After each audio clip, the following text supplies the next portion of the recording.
Good morning, everyone. I'm Riley King, and welcome to the Riley King Newscast, right here on the Riley King Network. Let's begin. First up, Keene man faces charges after hours-long standoff on Park Avenue.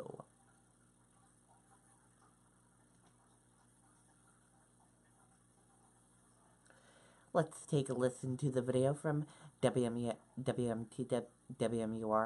Kristen Carosa.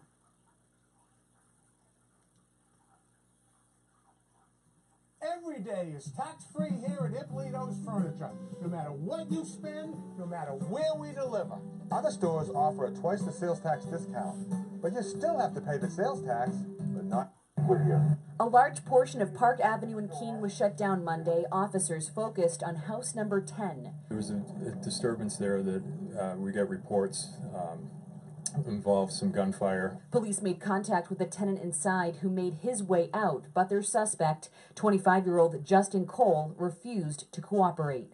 Justin, it's the Keene Police. We need you to come to the door, give us a call, or answer the phone that came through the window. We need to make sure you're okay. After numerous attempts by Keene police officers to get Cole to come out, the state police SWAT team was called in. Officers could be heard saying that they had a warrant for his arrest and they wanted to end this peacefully.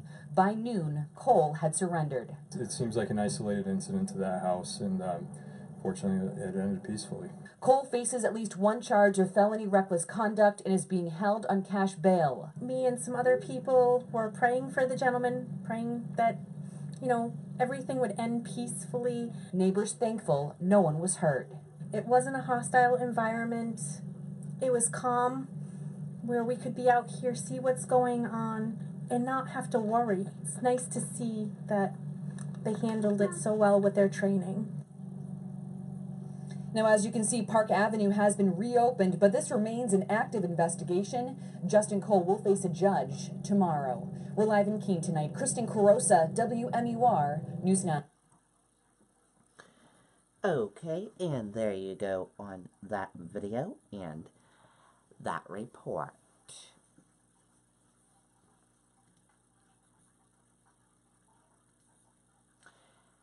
Missing endangered baby last seen with mother in Newburyport.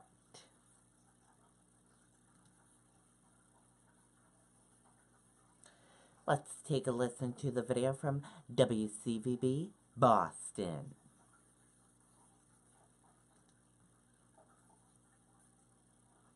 And almost 20.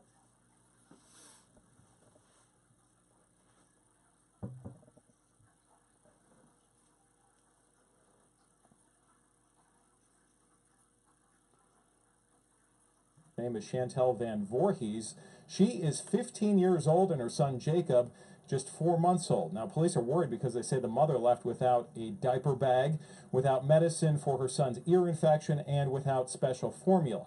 Investigators say that she may be in a 1998 Honda CR-V. That SUV has a plate number of Massachusetts registration 4ZN892. Now, police say that she does have ties to the Springfield area, but again, she was last seen here in Newburyport about 24 hours ago, and police tonight are growing quite concerned.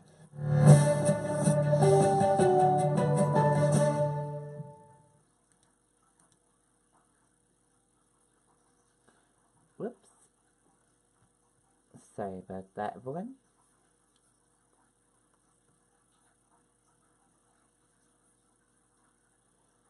Having a little technical difficulties, it looks like.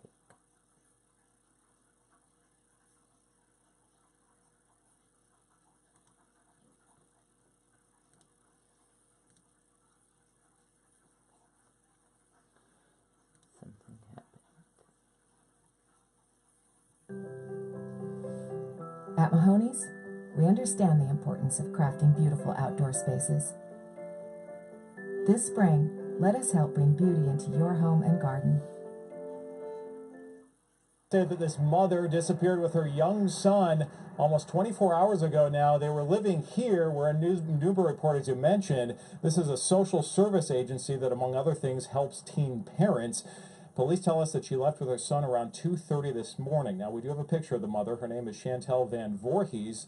She is 15 years old, and her son Jacob just 4 months old. Now, police are worried because they say the mother left without a diaper bag, without medicine for her son's ear infection, and without special formula. Investigators say that she may be in a 1998 Honda CR-V. That SUV has a plate number, a Massachusetts registration 4ZN892. Now, police say that she does have ties to the Springfield area, but again, she was last seen here in Newburyport about 24 hours ago, and police tonight are growing quite concerned. Okay, and there you go on that video and that report. And sorry about that little technical glitch with the video.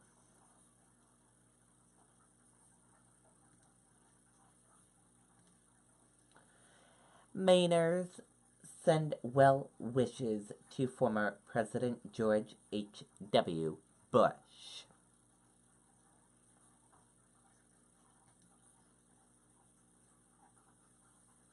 Let's take a listen to the video from WMTW News 8 Maine.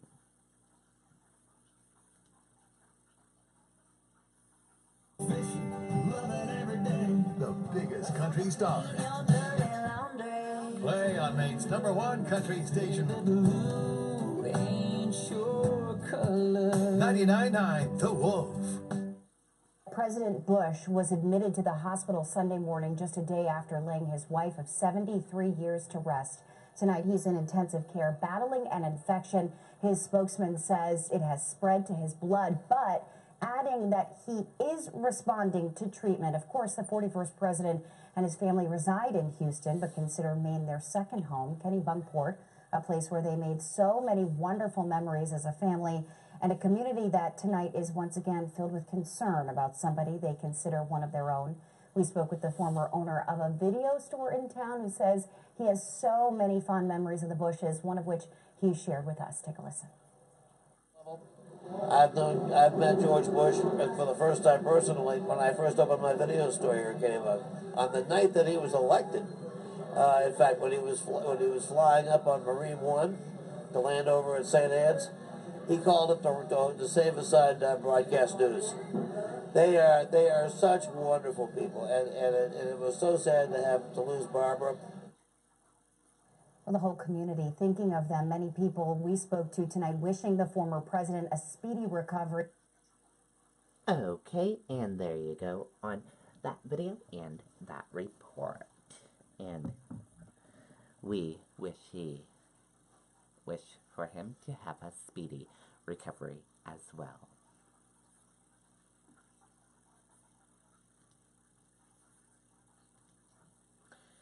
U.S. stocks could slide 30 to 40% on interest rates, voluntarily wealth manager predicts.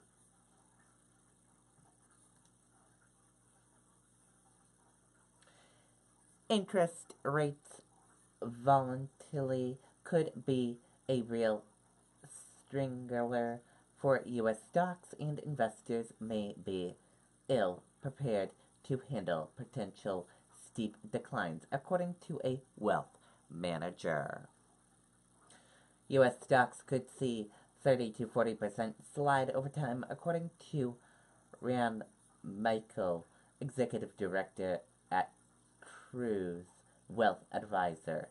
He said he did not specifically a timeline for such a correction to happen.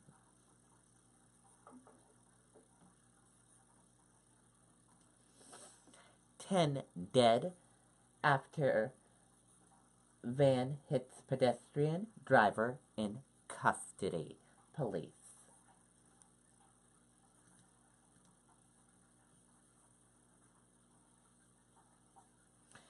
Let's take a listen to the video from ABC News. what we want to share. That's why we created Aura. From phone to frame, easily, naturally, elegantly. There were a lot of pedestrians out enjoying the sunny afternoon. They were happily playing around, and their life just ended right there. It was just an ordinary day walking and just saw the guy get hit by a van. That was it.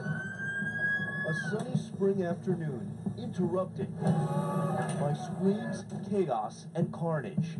Once again, a vehicle turned into a murder weapon. It's a gruesome scene. It's really bad out there.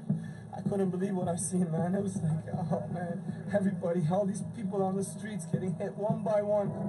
Plowing into pedestrians, leaving at least 10 dead and 15 more injured. I saw a lot of people lying on the sidewalk there in pools of blood. Around 1:30 p.m., authorities say alleged suspect 25-year-old Alec Manassian drove a rented rider van onto the sidewalk onto what police called one of the country's busiest streets in downtown Toronto. Everyone started running and screaming, and he hit this one lady, and she went flying. You could hear them, and like dropping. He hit maybe like 4 people. Everyone was just kind of in shock. Witnesses describing moments of panic and confusion. So many people shouting, "Stop the car," but he didn't. He just kept moving. Some thinking the driver had a heart attack. So I was trying to chase it down in a way, almost try to catch up to see what happened. All I seen is this guy is just crumble. I mean, he's going 70, 80 clicks. He's just hitting people one by one, going down. Oh man, it was like, it's a nightmare. The van striking a pedestrian in one intersection. He was in the middle of the intersection, and the van just went right into him, plowed right into him. The suspect then continuing on for 16 blocks, mowing down more people on the sidewalk. Well, he just started hitting everybody, man. He hit every single person on the sidewalk. Anybody in his way, he would hit. I seen a stroller. I didn't see the baby. I saw a stroller split in half. The most gruesome scene I seen was a young empress, a woman's leg. Her leg was on once. Oh, man. Okay, and there you go on some of that video. If you want to see the whole video, we will have that link up on the Riley King Network Facebook page for you to watch the whole video. And that does it for the Riley King Newscast right here on the Riley King Network. I hope you all have a great rest of your Tuesday, and I'll see you back here later on today for another newscast. Goodbye, everyone.